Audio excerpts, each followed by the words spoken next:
Thanks, good morning. I'd also like to acknowledge Rachel Sanderson here, local MP. Thank you.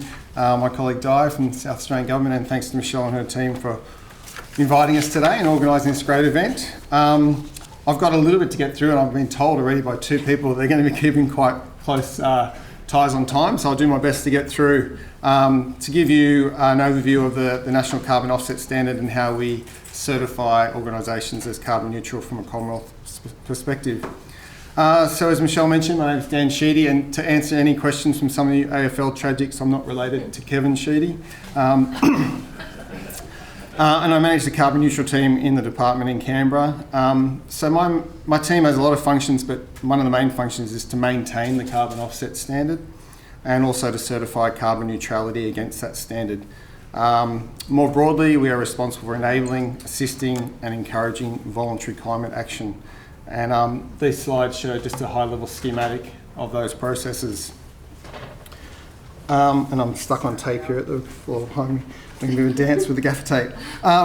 So really happy to be here and really excited to see what's happening here in Adelaide. I caught up with Michelle at the MCG at the CMI in early May and was given a bit of a preview as to what's going on here. So really, really excited, and hopefully we can get some certifications out of the people in this room in coming months.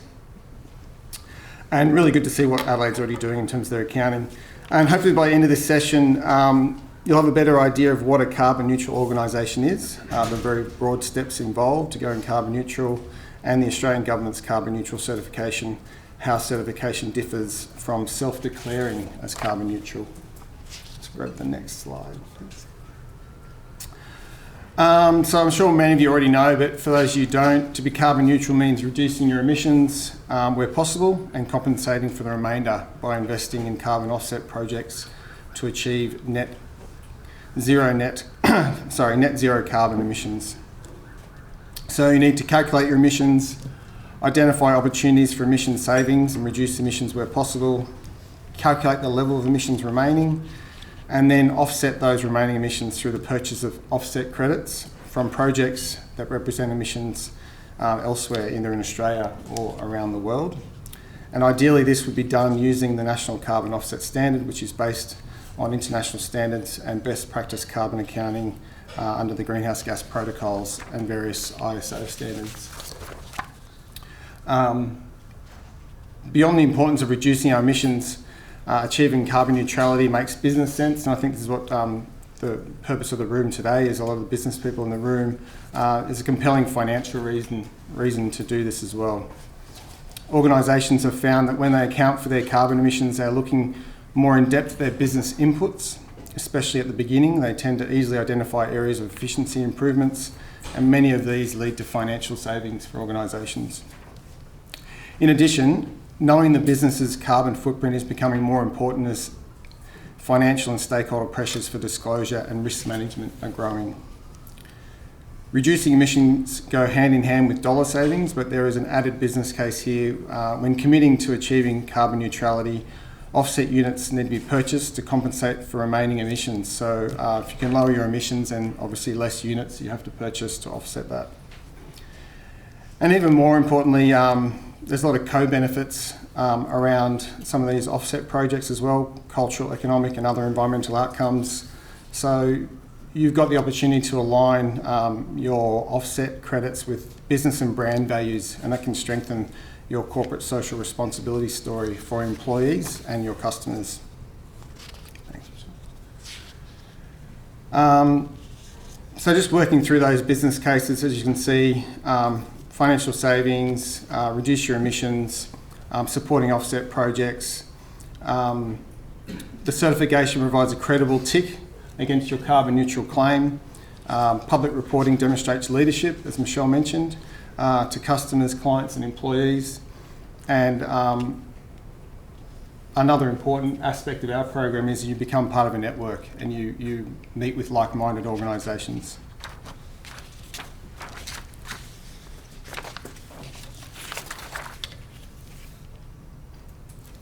And just further to that, we're seeing businesses linkages being made in the network. So for example, one of our certified wines is now served on Qantas flights because they met each other at a carbon neutral network meeting. We've also got an example of a fabric manufacturer in the network who has now been approached by several of our other network members to upholster their office furniture as a carbon neutral service and product. So these sorts of linkages are really exciting, and I'm sure you'd agree that the opportunities are endless once you start looking at some of those logos up on that screen. Another thing to note is that we've been working with our members to build a new brand for our certification. So the little badge that Polly and I and Suzanne, where's your badge? You got one? No, it's all right.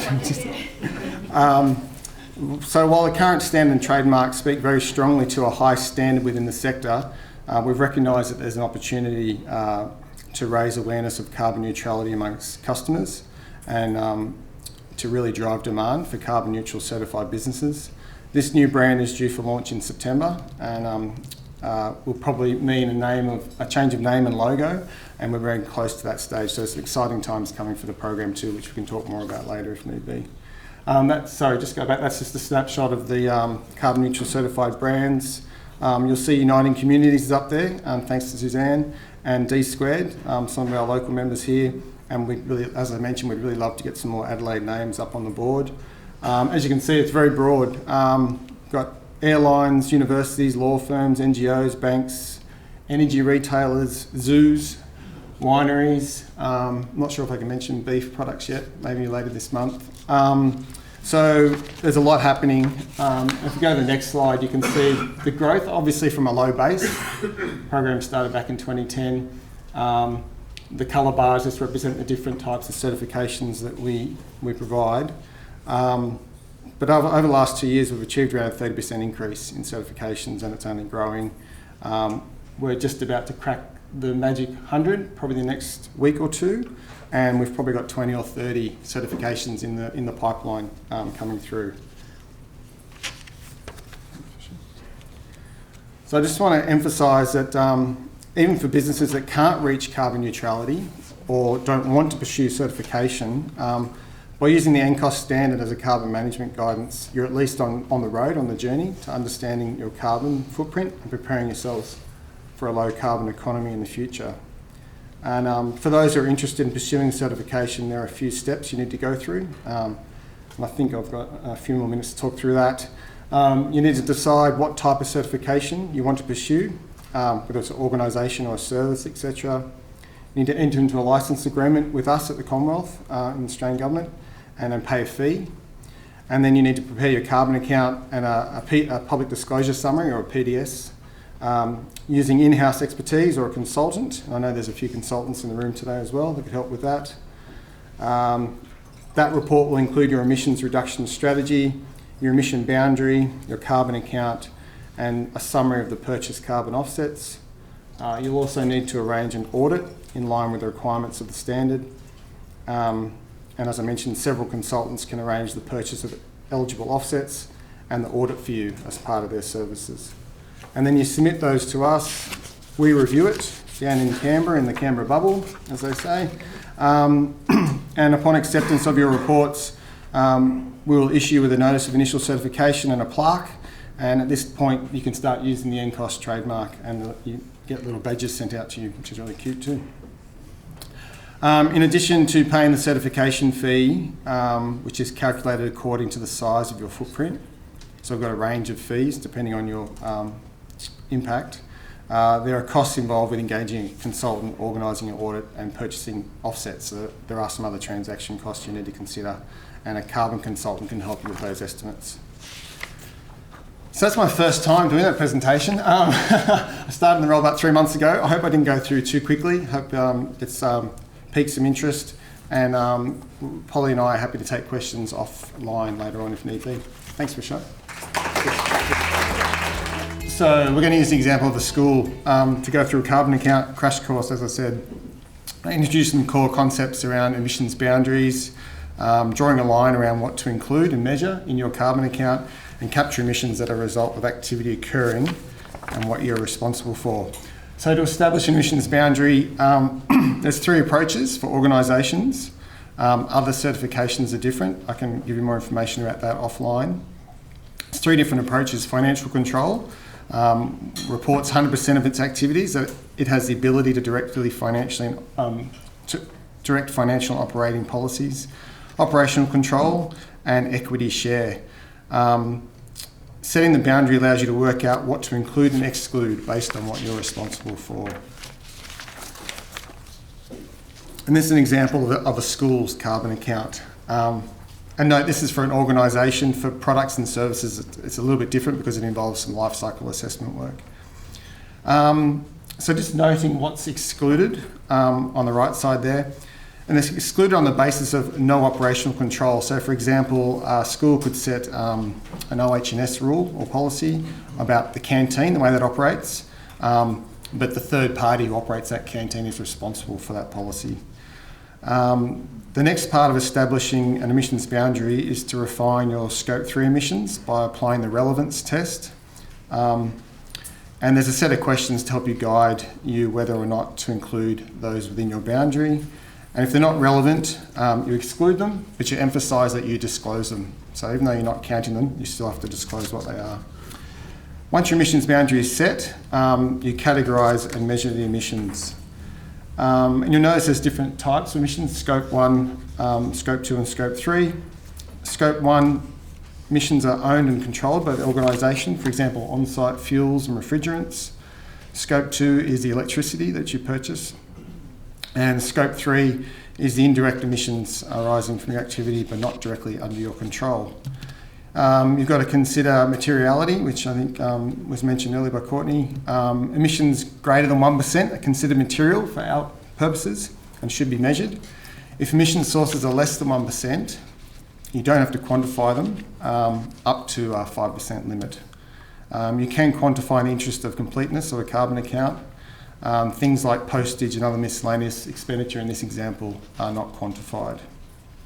Data, if not practical, feasible, cost-effective to measure, can also you can also leave as non-quantified, but needs to be included within the boundary for transparency. Complete set of data for 12 months allows you to establish a base year. I think Ken mentioned the importance of benchmarks, and that base year can help you compare for years to come. Thanks. Next slide. I'll just skip over the relevance test. Next one. So this is a simplified carbon account. It shows how the data is converted and the emission sources and the different units of measurements: kilowatt hours, tonnes of paper, dollars. There's a data hierarchy, so things you can actually get, like a bill, things you can model or extrapolate from data sources like partial receipts, cab charges, etc. And estimates. If not actual, then you may have to estimate using credible methods like industry standards or corporate knowledge. And related to data availability, an emissions factor hierarchy, which is quite technical. I won't go into that now too, but there's input-output tables that you use to convert your data. And I'm sure Suzanne and other consultants can help with those types of queries as well. So as I mentioned earlier, change is coming in our program. So just give me a shout out. Sorry, go back one, thanks. We're implementing a bunch of changes to make it easier for organisations to get certified. We're developing emissions calculators. It was interesting hearing about carbon-free meal and guilt-free travel, those types of calculators. We're developing some for waste, transport, commuting, flights, taxis, accommodation, refrigerants, base buildings and pre-event calculators. We're going to make it easier for small businesses to get involved. We're going to change some of the auditing processes and the emissions boundaries.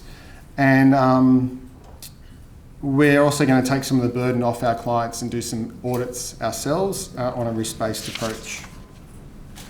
So just to sum up, that was a really crash course to help with the workshop coming up. Set your emissions boundary, what's in and out, what you exclude, but disclose what you exclude and why you're excluding it. Consider the availability of emissions data. Are they material, immaterial? Any emissions that are not possible to quantify. Set yourself a base year. And that can actually be in the past when you've got data from. It doesn't have to be the current year you're in or the year before. It can be in previous years. And measure emissions, categorise them, convert them to CO2 equivalents. And that's it. Thanks.